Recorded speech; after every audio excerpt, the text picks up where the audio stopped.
ओम श्रीरामचंद्राय नमः। श्रीरामचंद्राष्टकम्।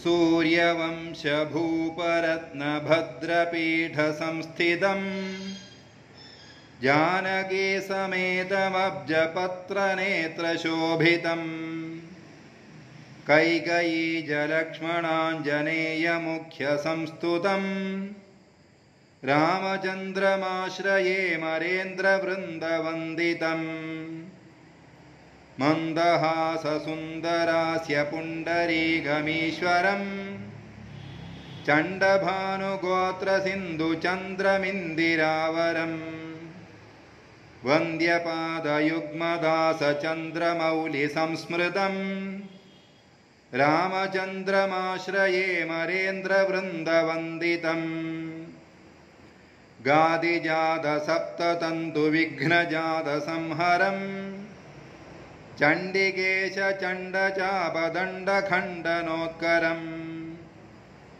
भार्गवोग्रकोपशामकं सुवीरसंस्थितम् रामचन्द्रमाश्रये मरेन्द्रवृन्दवन्दितम्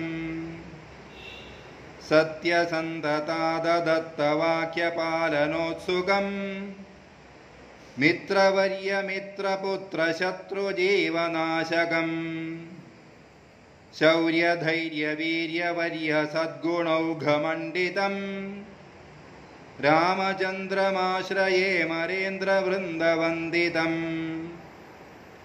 वैरिपक्षभीतिहेतुचापबाणधारिणम् रावणादिराक्षसेन्द्रजीवकालरूपिणम् राज्यलाभपूर्णकामरावणानुजार्चितम् रामचन्द्रमाश्रये मरेन्द्रवृन्दवन्दितम् श्रेष्ठरत्नवारचारुहारशोभिवक्षसम् वारिवाहकान्तिदेहरम्यगौरवाससम् सत्किरीटरत्नकङ्कणाङ्गदप्रभूषितम् रामचन्द्रमाश्रये मरेन्द्रवृन्दवन्दितम् विश्वसृष्टिपालनान्तहेतुभूतचिन्मयम् पाददासवाञ्छितार्थदानशौण्डमव्ययम्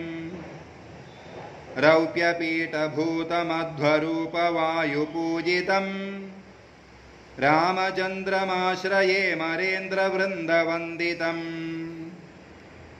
साधुस्वर्णमण्डपस्थरत्नपीठराजितम् पार्श्वभागसङ्गताञ्जनेयतार्क्ष्यसेवितम् कादिशीमठीयभिक्षुवृन्दसम्प्रपूजितम् रामचन्द्रमाश्रये मरेन्द्रवृन्दवन्दितम् काशीमठीयभुवनेन्द्रपदारविन्द वन्दारुछात्रवरदेन्द्रयतिप्रणीतम् रामाष्टकं पठति भक्तियुतो नरो यः प्राप्नोति मानसगदं सकलार्थजातम्।